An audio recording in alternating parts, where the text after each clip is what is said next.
আসসালামু আলাইকুম।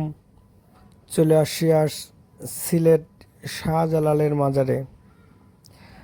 মাজারের ভিতরটা কত সুন্দর, বিশেষ করে রাত্রেবেলায় লাইট সজ্জাটা অনেক ভালো লাগে।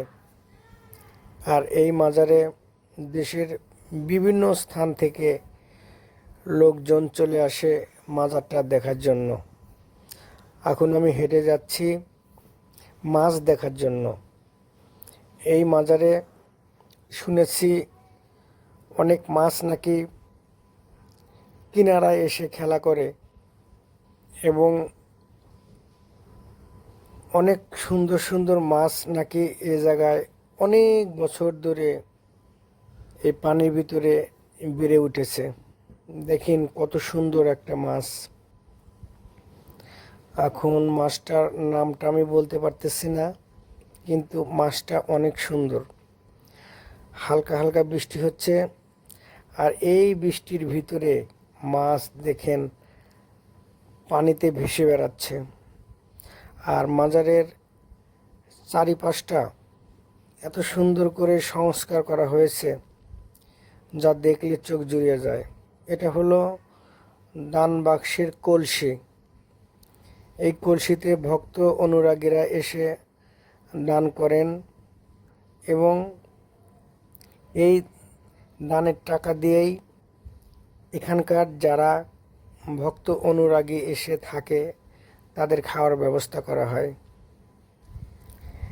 যে কলসিগুলো দেখছেন, এই কলসিগুলো হলো দানের কলসি। এখন যা দেখছেন এটা হলো শাহজালালের জালালি কবুতর। এখানে যত কবুতর আছে সেগুলো জালালি কবুতর নামে পরিচিত। আর মাজারের ভিতরটা এত সুন্দর, যারা কখনো আসেননি তারা আসলেই বুঝতে পারবেন যে মাজারের ভিতরটা কত সুন্দর।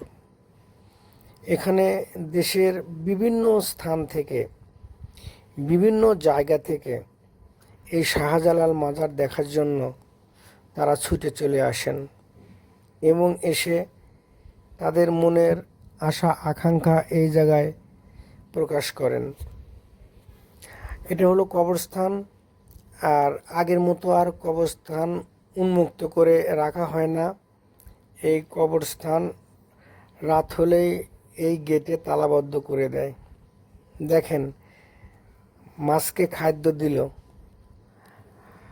খাবারের দেওয়ার সঙ্গে সঙ্গে মাছ এসে সে খাবারগুলো খেয়ে নেয়। আর এই পুকুরটা ছোট বললেও ভুল হবে, আবার বড় বললেও ভুল হবে, মাঝারি পুকুর। কিন্তু এই পুকুরে আগে থেকেই অনেক মাছ এই জায়গায় বেড়ে উঠেছে। আর কিছু কিছু মাছ কিনারায় চলে আসে।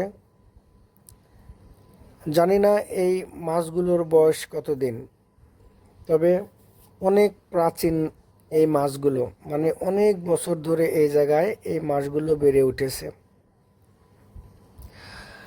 আর আমরা রাত্রের বেলায় এসেছিলাম এই মাজারে। আর রাত্রে গুড়ি গুড়ি বৃষ্টি হয়েছে, আর মাজারের ভিতরটা একদম পিচ্ছিল। আমরা সতর্ক সহিত হেঁটে হেঁটে যাচ্ছি এবং ঘুরে ঘুরে দেখছি। আর আমাদের মনে যে আশা আকাঙ্ক্ষা নিয়ে এসেছিলাম এই মাজারে, আমরা সেটাও প্রকাশ করেছি।